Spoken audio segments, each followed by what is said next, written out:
ನಮ್ಮ ಹುಬ್ಬಳ್ಳಿಯಲ್ಲಿ ಹೇಗಿತ್ತು ಸೆಲೆಬ್ರೇಷನ್? ಛೋಟಾ ಮುಂಬೈ ಅಂತ ಕರೀತಾರೆ ಈ ಹುಬ್ಬಳ್ಳಿಯನ್ನು. ಸೊ ಛೋಟಾ ಮುಂಬೈನಲ್ಲಿ ಇದ್ದಂತಹ ಸೆಲೆಬ್ರೇಷನ್ ಮತ್ತು ಜನ ಹೇಗೆ ಈ ವರ್ಷವನ್ನು ವೆಲ್ಕಮ್ ಮಾಡಿಕೊಂಡ್ರು, ಆ ಡೀಟೇಲ್ಸ್ ಕೂಡ ಕೊಡ್ತಾ ಇದ್ದೀವಿ. DJ ಸದ್ದಿಗೆ ಕುಣಿದು ಯುವ ಸಮೂಹ ಕುಪ್ಪಳಿಸಿದೆ. ನಗರದ ಬಹುತೇಕ ಹೋಟೆಲ್ಗಳಲ್ಲಿ ನ್ಯೂ ಇಯರ್ ಗ್ರ್ಯಾಂಡ್ ಸೆಲೆಬ್ರೇಷನ್, ತುಂಬ ದೊಡ್ಡ ದೊಡ್ಡ ಪ್ರೈವೇಟ್ ಹೋಟೆಲ್ಸ್ ಇದ್ದಾವೆ.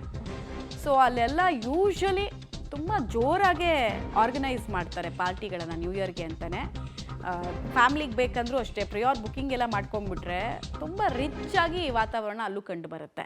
ಹೊಸ ವರ್ಷದ ಸಂಭ್ರಮಾಚರಣೆ, ಚಿಕ್ಕ ಚಿಕ್ಕ ಮಕ್ಕಳನ್ನ ಕರ್ಕೊಂಡು ಬಂದರು, ಅವ್ರ ಜೊತೆಗೆ ಫ್ಯಾಮಿಲಿ ಒಂದೊಳ್ಳೆ ಟೈಮ್ ಸ್ಪೆಂಡ್ ಮಾಡಿತು. ನಮ್ಮ ಬ್ರಿಗೇಡ್ ರೋಡು ಚರ್ಚ್ ಸ್ಟ್ರೀಟ್ನಲ್ಲೆಲ್ಲ ಹೇಗೆ ಅಂದರೆ ಗುರುತು ಪರಿಚಯ ಇಲ್ದಿದ್ದವರೇ ಜಾಸ್ತಿ ಒಟ್ಟಾಗಿ ಬಂದು ಪಾರ್ಟಿ ಮಾಡೋದು. ಇಲ್ಲಿ ಹಾಗಲ್ಲ, ಸ್ವಲ್ಪ ಫ್ಯಾಮ್ಲಿಗೆಲ್ಲ ಲಿಮಿಟೆಡ್ ಇರುತ್ತೆ.